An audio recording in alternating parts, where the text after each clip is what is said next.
Obviously, rep tryouts pose a lot of questions for families and players, and we're hoping today we can answer a few of those questions in at least a general sense and give you a better idea what to expect as your child goes through the rep tryout process at Semiahmoo minor hockey. The first question, probably the most obvious one, Dave, who picks the teams? So the teams are picked by a series of evaluators. Each division has usually 4 to 6 evaluators that are maybe a little bit more of goalie evaluators in each division, and these are the coaches, the head coaches of the teams that we've named, non-parent paid coaches, and any assistants that they have that are non-parent, non-paid, and we'll find a few other we'll call independent evaluators. So these are good hockey people with good background from the community that we bring in to supplement that crew, so we have a decent number of data points and opinions. So through phase 1 and phase 2, we call it the evaluation team concept. So let's say there's 6 evaluators in that series of ice times. They each provide an independent opinion and evaluation at each of the ice times, and they each carry equal weight with regards to the team selection. So it's not any one coach or any one person that is having an outsized influence on who does and doesn't make the team at that point. When we move to phase 3, which is the practice group phase, a little bit more decision making swings to the coaches, the head coach of that particular team that's going to live and die with these players over the course of the season, and gets a real opportunity to have an intense evaluation of them over that phase 3 period of exhibition games and ice time. So a bit of a subtle change in the selection process there. Yeah, and with during that evaluation phase 2, there's always a member of the board there to provide oversight. Generally yourself or our executive director, Scott Ackle, is there as well. Purpose of that is to make sure that the process is being followed, that there's not a lot of collaborative grading or scoring happening, or any of that actually, and that the conversation piece, which will happen at various points during the process, is managed so that there's no opportunity for any type of favoritism or anything like that based on where they played last year, where they played over the off season, things like that. It's intended so that the process is followed and that transparency and objectivity can be sustained. We find that provides, first of all, peace of mind. We hope for parents that there is another level of oversight and sort of guardians of the process, I guess, and encouraging the evaluators to have frank, robust discussions about different players, and also being on the lookout for any issues, any potential for perceptions of bias or any of those type of things. We want to make sure that there's someone overseeing those particular pieces, and if we do get to a stage where we have a challenge on a player selection, we're able to have that oversight to say, you know what, the process was followed, and we were making sure that, or someone was in there making sure that was the case. So it's been a helpful step as far as providing another level of comfort and transparency, we hope. How are the players graded or scored? So the player grading through the phase 1 and phase 2, we use an app or a computer program called Team Genius. We've used it for the last several years, and it's evolved over the last few years. So each of the evaluators has access to a scoring app that just shows the penny number, doesn't show the player name. And from that, they would watch those particular scrimmages, and they would enter scores on a certain criteria for each of those players, usually like a 1 to 10 grading. And each of those, like I mentioned, if there's 6 evaluators, they'd each put in 6 independent scores on the players in that grouping. And we would use that as a kind of a general basis for player discussions. So I like to say that the computer doesn't pick the team, so we don't just spit out the results of these numbers and say, there's your team, everybody go home. What we use that data then to start having some real robust discussions in the room about the merits of player A versus player B, and we can go back and say, hey, listen, you guys all ranked this player as a highly ranked player. Why? Right. Tell us what you like about him. And if there's a contrarian in the room that says, you know what, I think that player B is actually better than player A, this is their opportunity to speak up and make their points on that. And it's generally we use the data to guide things, but it's good hockey people having good, open, honest discussions about the merits of the players that really drive the process. Can parents or families see the scores? They could. The scores don't really help that much. It's just a series of numbers, to be honest, and we don't show, player A versus player B on their scores. We could tell someone where they fit based on those scores relative to the group. That data's available a little bit, but again, the scores alone don't tell a great story. We've shared them with parents, but it does take a lot of then discussion on what they actually mean. But certainly if someone wants to see that, we could provide that number to them. How and when do parents typically find out when their child plays next? So the process moves quickly. Usually, during that 2-week process, the kids are on the ice almost every day. So at what point during the day or after their ice time do they find out where they're playing the next day? Yeah, well, let me start by saying each division has a volunteer division manager. And these are people from your age group in your community that have stepped up to take on the role of helping manage the logistics of the tryouts, and a big part of that is the communication. So it's a lot of work, and big thank you to those people that have stepped up into that role. And if you get a chance to say thank you to them, please do. But their job is really, a lot of it is related to that communication. People want to know where they're progressing through the process, and obviously where their next ice time is, because they probably have other things going on in their lives. So generally at the end of each day, set of scrimmages, the coaches will have done their evaluation work and will communicate to the division manager. These players will play in scrimmage 1, these ones in scrimmage 2, these ones in scrimmage 3, and they'll compile, the division manager from there will compile the emails of those groups and send them out that evening or afternoon. Generally we try to not make it too late at night, because sometimes there's a quick turnaround to your ice times on the next day, but it's an email process where you'll find out where your next skate is. Great. As we get later into the process, like prior to phase 3, how do releases work? Or how do practice group placements work?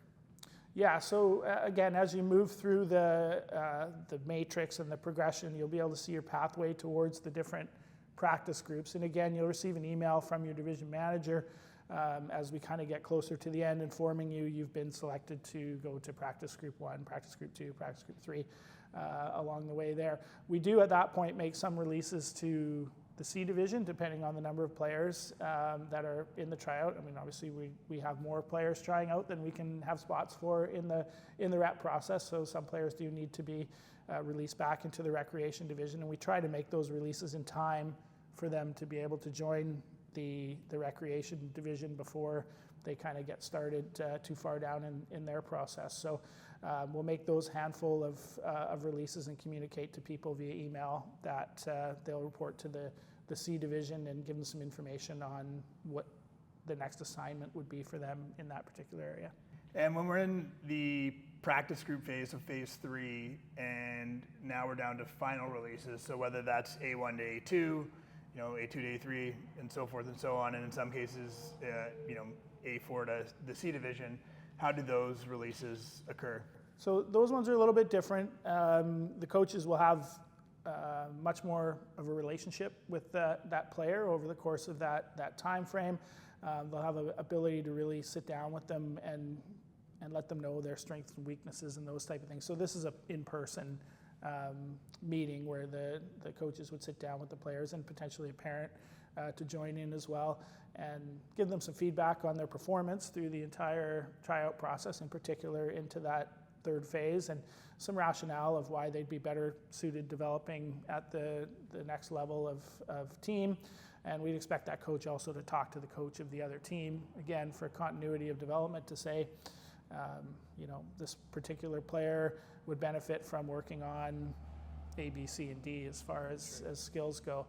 It's a hard process. No coaches get into coaching to have to release players. It's one of the hardest parts of the job. You establish a relationship with this player. You've watched them play for the whole period of the tryouts. For the most part, coaches are rooting for all the different players, but they do understand that first of all, they've got a job to do to select a team, but also that players are going to develop the best at the level that they're suitable for, and they want to make sure they're put in that situation. But it's really hard decisions, and there's often very little difference between, the player that moves to the A3 team and the player that stays on the A2 team, and it certainly doesn't mean anything for their long-term development. So that player could develop hopefully just as well on the other team as they would have on that team, and they have to have that perspective. And that is the purpose too, to put them in a place where they can develop the best. One reminder for parents is that the 24-hour rule, those conversations can be tough at that point in the process. Just keep in mind that to Dave's point, it's a tough spot for the coach, obviously a tough spot for your player. Tough spot for the parent. Any feedback or disagreement or whatnot that you have with the decision, just a reminder to keep that to yourself for a day before you address it through the appropriate channels. Speaking of which, the appeal process. Should you not agree with the decision? Yeah, we do obviously have an appeal process. If you do feel that there was a process wasn't followed or bias or those type of things, you have an avenue for appealing that decision. So there's a tight timeline, obviously, as the teams are moving forward. So within, I think it's 2 days of the final selection, you can send in an email outlining that you're looking to appeal the decision. And we like to tell people the appeal is only eligible on grounds of procedural fairness. We're not going to entertain an appeal that in your opinion, player A is better than player B necessarily. But if you think there was a process wasn't followed or there was a bias, those type of things, we want to hear about it. So let us know, and we would investigate that and have a process. Yeah, I think we all understand that as a parent, you're always going to expect little Johnny is the best player, on the ice at all times, and that's okay, and that's your prerogative as a parent for sure. But that doesn't play into the process from an evaluation standpoint. Right. Okay. Couple easier ones for you. What happens if your player gets sick or injured during the tryout process? Yeah, we do have some contingencies for that. Obviously, life happens, injury, sickness, those type of absences. First of all, we'd like you to let your division manager know as quickly as possible if that's the case, so they can relay it to the evaluators and ourselves in the office here, and we can look at the timeline. Each case is pretty individual. How long are you going to be out? How many ice times are you going to miss? Is it a longer term injury? Where are we in the process? Those type of things. But we try to make sure that there's not a negative or a bias held against you. But at that point, if you're going to miss a significant amount of tryouts, we have to weigh as many factors as we can as to where your proper positioning would be. So past performance may come into play a little bit, where you fit with your peer group that you played with the previous season. We make some maybe determinations there and decide a bit of a starting point for you when you're healthy and able to come back. If you just miss one ice time or so in the process, we would deal with it maybe a little bit differently, and we would have hopefully some data from the first couple of skates, if you're going to miss the third skate or something along those lines, that we can use to keep you moving along through the process. Yeah, I think that last part is key. If there is data that supports moving along through the process, we will allow the players who, due to unforeseen circumstances, miss something to continue to move along until the data suggests differently, right? Yeah, exactly. Great. What happens if a player is away during tryouts? That's a little bit trickier. It is an intense period of time. There's lots of ice times in a small period, so it's if you have to miss a significant chunk of it because you're away for whatever reason, it becomes more challenging. Again, then we would try to weigh in some other factors at that point. We would certainly not try to prejudice too much in terms of what your position would be, but we can't necessarily hold a spot if you're going to miss the tryouts. So yeah, I mean, I think the expectation is that players and families who are trying out for rep know when the process is, and I think it would be safe to say it's recommended that you try to be in town for those 2 to 3 weeks. I think is the best way to look at that, barring again unforeseen circumstances. Last two, Dave, roster sizes for the different rep teams. This has changed a little bit over the last few years, but is it fair to say the roster sizes aren't necessarily set in stone, and they're somewhat dependent on the skill evaluation and again, best fit for where the players can develop? Yeah, it really depends a bit on the player pool that we're working with. And I mean, we try to keep in the U11, U13, we try to aim for about 15 skaters. That's usually reasonable. But there's also the positional piece of things. We don't necessarily look on every team for 9 forwards and 6 defensemen, especially in the younger age groups. We're really looking for the 15 best players, so to speak, in that area, and we feel there's a bit of fluidity of people from positional play. As we move into the U15, U18, positional play becomes a little bit more important, but also we have the ability there to maybe look at a little bit bigger team sizes. There's a little more physicality. Injuries? Leads to injuries, maybe suspensions, those type of things. And also they have longer ice times and more games and just more wear and tear on the players. And in the U18 division, we also have players that are moving up and down to junior teams or zone teams and those sort of things. So there's a little more fluidity. So we might have slightly larger rosters in those age groups. On the positional play, just because your player might want to be a forward doesn't mean that they will necessarily make a team as a forward. If the evaluators and then coaches see an opportunity, and again, going back to that comment of best place for development to play defense or vice versa, that will happen. Yeah, I think so, particularly in the younger ages, U11, U13, I think pigeonhole a player by position in those ages can be dangerous. I think encouraging your player to be flexible in their positional play is going to give them more opportunities to make these teams, because the coaches are going to be looking at the raw skills of a player, and that player is a great skater. They can do all these things really well, and they might be a really good candidate to play defense. They may not have played defense, but they might think of themselves as a defenseman. But the coach can say, you know what, with those skills and I can help this person contribute to the team as a defenseman. They might not make it as a forward, but if we can move them to defense, they might be able to do it. So there's that kind of flexibility is important and encouraged. So be open to that is my comment, especially at the younger ages. If you come and say, my 10-year-old is a centerman and only a centerman, that might limit their opportunities to make teams and develop as a player. What if a player wants to self-release? They've made the A2 team and they're best buddies